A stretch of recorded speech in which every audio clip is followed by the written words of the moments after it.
Well, good morning, everybody. Whittler Dave here on this cold mountain morning.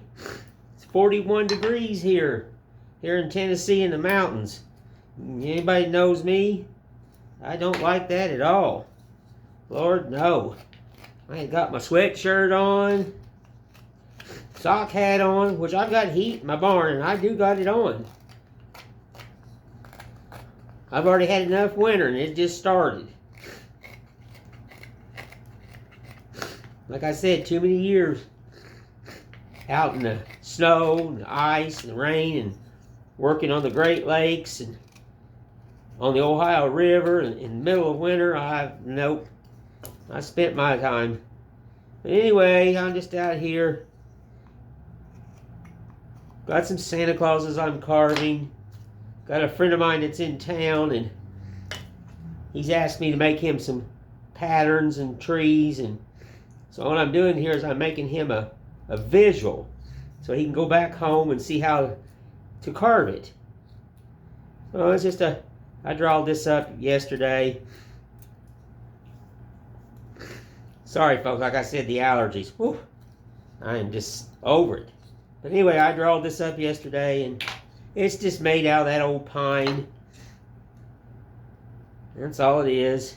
Going to get back on the ducks. I had to take a little break. Hadn't swung a hatchet in a while. Whoo! Does it ever wear your arm out? Does it ever? Not as young as I used to be, folks. As you can see, it's just a simple little Santa Claus gnome, whatever you want to call him. He wanted to have something that he could go back, and he does woodworking and art and everything, so I told him I'd draw him up something simple. I thought, well, drawing is one thing, and doing something that you can look at, physically hold in your hand while you're trying to carve it and everything is another. And he's a really good friend of mine, and I like to share my love and my art. So I just thought, well, we'll just make him something real fast so he can have set in his hand, set in his workshop, and just study it. And when he gets here, I will set him down and talk to him about it and how to understand what I'm creating. I see it, folks. I have since I was a kid, remember? I've said that before. I don't know why I see it, I just do, but I just understand woodworking and building and art and stuff like that. I don't think he's got any palm chisels. I'm hoping he does, so he can do this. But if you don't, that's all right. You don't have to. It don't have to be exact. Art's supposed to be fun, remember? Just fun, relaxing, smiling. I like to have 100 people just sitting around outside, carving, building, painting, making, designing.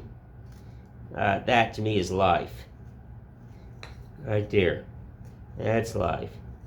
We're just chattering the old brim here. That's all we're doing. Get you down here a little closer, I apologize. We're just chattering the brim. You don't have to be perfect. I try to stress that a lot.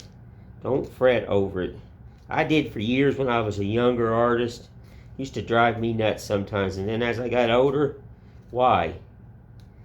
It is what it is. You know?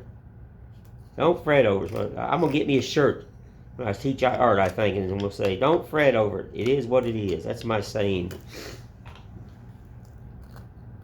I broke the ball off a while ago. It's sugar pine, so it's very soft, so I had to reattach it. Like I said, don't worry about it. Just carve it. Have fun. He's really about done. Setting that nose a little deeper. Whimsical art. I did professional art for years, but nowadays it just seems like people don't care anymore. You know, their mindset in life is they'll just Google it and buy it on Amazon. Well, that's good. But you know one thing you're not getting on Amazon is you're not getting the love. Every artist out there, when you buy something from the people, you're buying part of their soul, their love. If they're a true artist, true to the craft, then you're buying part of them, is what you're buying. I'm going to do a little swoopy here. Just a little swoopy. Looky there. He's simple. I tell you people, you come here to Tennessee and you want to carve this little simple guy here, I'll set your butt down. I'll show you how to do all this. It doesn't matter to me. You can walk out of this shop holding this various thing in your hand and smile. Or you go right over to my paint station and you can paint away. It don't matter. You can paint it right here. I'll give you the wood, get you set up. We'll cut out a few more and you go back home and there you go. Create yourself. Look at there. Want to round that corner over because you want to make him look, when he's on the tree, you want to make him look like he keeps on going around. Don't leave a flat corner, square corner. Get rid of that. This is called chatter carving. Just a little chatter here and a little swoop here, and you don't have to add all the hair and stuff. There you go. Isn't that simple? He's ready to, not very much sanding. Just kind of go around, knock off a couple of edges here. Hang on, folks. Let me find a piece of sandpaper. Here we go. You don't have to get fancy. Just kind of go this way, go that way, and there you go. Just knock off that corner. There you go. And you know what? That takes about less than 20 minutes from cutting a shape out. This is called block carving. If I cut a shape out, I just draw it on a piece of wood, take it over to either my scroll saw or my band saw, and you just block it out.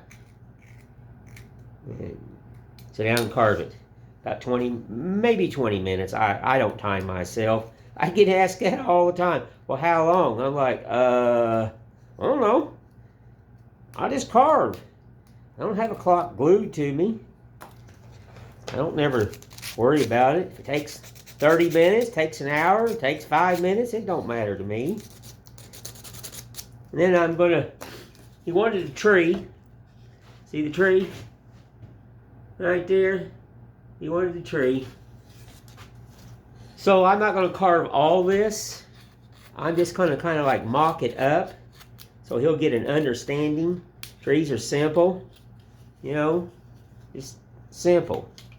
So I thought I'd just do a little mock up here. And when he gets here, I'll show him a little demonstration doing that. You know, and of course, this is mine. Another one of those Santa Claus. He's the little Santa Claus gnome. He's got his arm wrapped around the tree and he's carrying it back to the cabin. They have a Christmas tree, folks. You know. So, just little stuff, real little stuff.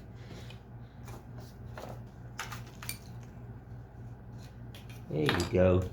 It's going to be simple. Very simple. Just a tree. Nothing really special. Then, like I said, I got to do this flower. You don't have to get real fancy about this little dude either. It's just, just basically you're knocking off the edges. You could file carve this. You could sand it if you wanted. It doesn't matter. It don't. There you go. There's that beautiful sound of that knife again. I love that knife. Put a little chatter right here to make the flower pot look like it's a little rough. And come over here and do the same thing. You don't have to fret over it. Now, this is a brim here. So, you want to think about that. I'm going to continue that on. A lot of people don't think. It'll look like a funky little flower pot without these lines cut in. There you go. See? That's nothing. That's nothing.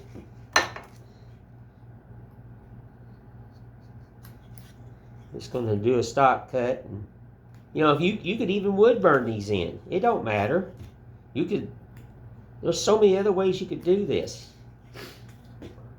I could show you tricks with glue. I could show you all kinds of tricks. You gotta realize I didn't have fancy tools, nothing like that. I created myself. What I tell people, I made myself. I learned tricks all my life on building and stuff. See, we can go right into there and create a definite line. And I'm not going to drag my good knives across this thing because it's old junk yellow pine, and I'm not going to sit here all day long and sharpen tools. No, sir. Sure ain't. Ain't going to happen this day and age. I save my good tools for true carving.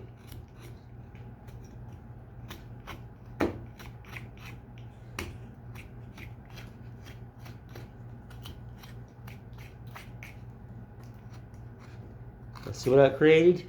You got that line there. Looks like the top of the rim of the flower pot. That's all I was doing. Then you come right over here.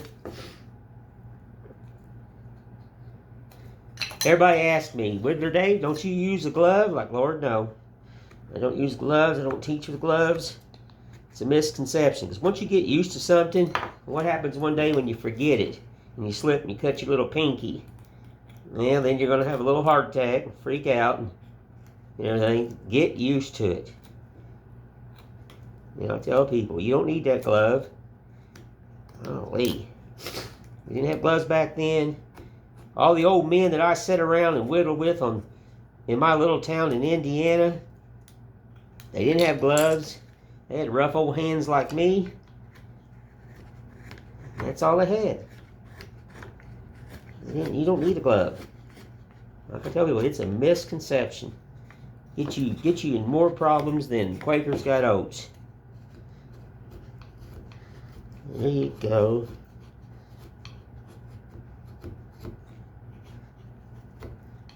See that? I don't know. I may do a red flower pot. I don't know. It's whatever, up to you. You paint that, and then a little stem, you can paint that a brownish green, or it don't matter. Like I told you, art is love and giving. It just doesn't matter. It's how you see it, and that's all that matters. Like I said, I used to do all kinds of professional carving. They wanted it a certain way, and this and that. They wanted me dressed like a little monkey, you know, turn me on like a little monkey, flip a switch, and wanted me to dance across the floor. And I did that and made good money. But one day I woke up like, nope, can't own an artist. You can't. My art, my talent comes from a higher power. That's what I tell people. And that's what I do. Now you want to cut this line in right here, because it's part of the rim right there. So you don't want to, you got to look at it. You don't want to forget things. So you're going to create a flower pot. Well, make it look like a flower pot. And like I said, this is cut in 2 pieces. See how I did that? That's just cut in two pieces. And what you want to do on these lines right here, when you ever do one, is you want to cut it smaller than you start. Then you pick out one of them and cut it to your size. And then this one here, you want to cut a little each time and sneak up on it. Sneak up on it. Sneak up on it. And then that way they'll go together just like that. Nice and tight. And then you sand the bottom, and then she sets flush. That's, you know, a lot of people don't understand how to do it, and I see these things ain't nothing new. People have been doing these for years. But I see a lot of them are just really sloppily put together because they didn't take the time to think of how to cut that slot in there. And you don't have to have electric saw or nothing. You can use a hand saw. You can use a coping saw. You can take a box chisel and cut it out. It does not matter. Just little each time. That's it. That's it. Just little each time. You don't have to worry about it. It's going to be fine. Yes, sir, it is. I'm going to start cutting snowmen today for the kids. Yep, that's my goal today. I don't really know how many's coming. You know, quite a few, I know that. So, I'm just going to whack out maybe 60, 70, 80 snowmen. And I'm going to do all the brim carving. My wife's going to come out and do some cutting. And, you know, like I said, I've taught her to carve. So, she's going to sit down and do some of the carving. There's basically 3 lines and then chatter the hat to make it look like a hat. And it's done. And I'm going to show them how to make a nose, and make the eyes, and virtually very simple. The biggest thing is unplugging our children from that crazy computer. Unplugging them, getting them off the couch, getting them out in front of from the video games. I mean, I know there's time to have fun and everything, but we got to teach our kids that you can do this. Believe in yourself. Believe in anything you do. That's all that matters. Yeah, looky there. We're getting there. It's going to be a rough old pot. I like that look. I guess next week I'm going to start back on the sanding the duck and getting the other one in and fixed and everything, because I'm going to take them to a show. I'm going to.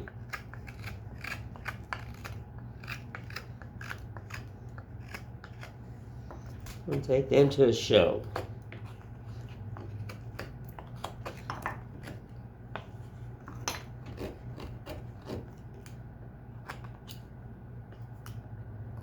Well, I finally got my shop warmed up. Man alive. I took the dog for a walk this morning. Woo, was it cold. They put the sock hat on. It don't bother him. He loves it outside. He's a little dog. He's a little terrier. He just loves it. He holds that head up proud and high and sniffs and barks. And you got to realize we got raccoons and we have a lot of bears. I got bears all the time. That's one thing I got to be very careful when I go out with him. So he don't try to challenge a bear. Because he will. He's not afraid of nothing. He ain't afraid of his own shadow. He just does what he wants. And when he's around, it's funny, when he's inside the house, he'll bark at you, but he'll stop. But the minute you get outside of the house and he's with me, he protects Daddy. He don't want anybody around his dad. He knows him. He don't. I tell people, don't reach down and grab him because he may bite you. He just doesn't. And he was abused, and I rescue animals. I don't believe in that stuff. Alrighty. Then, like I said, I'll carve the flower. See, I made I recessed this in, and then I'll carve the flower, set him up there, and he'll just sit right up there and look pretty and everything, and it'll be all right. Well, folks, I thought I'd bring you in here and show you a little thing I was doing Sunday morning. You know, it's a cool morning. It's a blessed morning. I hope everybody is blessed this morning. Blessed all day long. I do appreciate everybody, and I appreciate everybody that is following me and giving me likes and sharing my videos, and that's really helping me along. I deeply, deeply appreciate that. So I just want to say thank you again, and Whittler Dave appreciates everybody.